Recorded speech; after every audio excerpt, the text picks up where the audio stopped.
Morning, Roshan.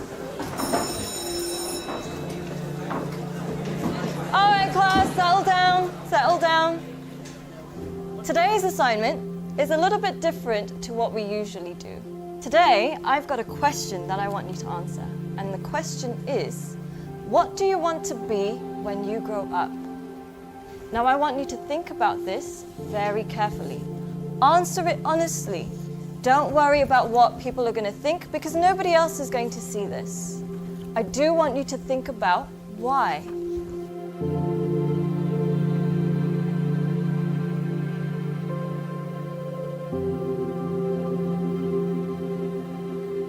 Take your time and answer this honestly.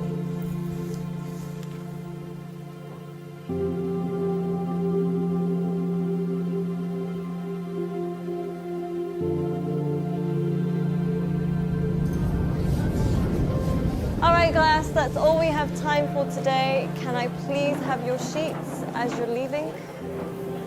Thank you. Very nice. Thank you. Well done today. Good job. Have a nice day. Thank you, Boomy. Thank you, John. Bye, Chand.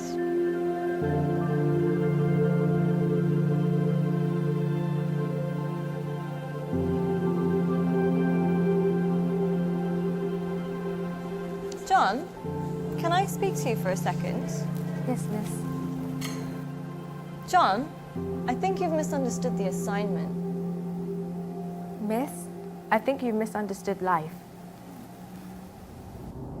In the hope for money, in the hope for success, we end up chasing the wrong things and we make a mess. We end up with less than we started with, end up with more issues than we bargained for. Whilst climbing that ladder and that stairway, we forget why we started climbing in the first place. Once, the king of Bhutan was asked by an interviewer what the GDP of Bhutan was. He was surprised and shocked. He replied by saying, in Bhutan, we don't just measure the GDP, we measure the GNH. Instead of just measuring the gross domestic product, we measure gross national happiness. In the process of getting older, we forget the real goal of life. If you could make a little less and spend more time doing what you love, would that make you happier? Don't trade your happiness for what you think you need. Things can never make us happy because they're temporary and limited, but experiences can last forever. Too many people are working hard on things they don't love, to spend money they don't have, to buy things they don't need, to impress people they don't like. When we create our identity around what we do, a career, a job, an occupation, we can never be happy because we're basing it on something external. But when we create an identity around who we are and what we want to be and become, then anything is possible. And remember, we become successful by what we get, but we become happy by what we give. Don't get the two confused.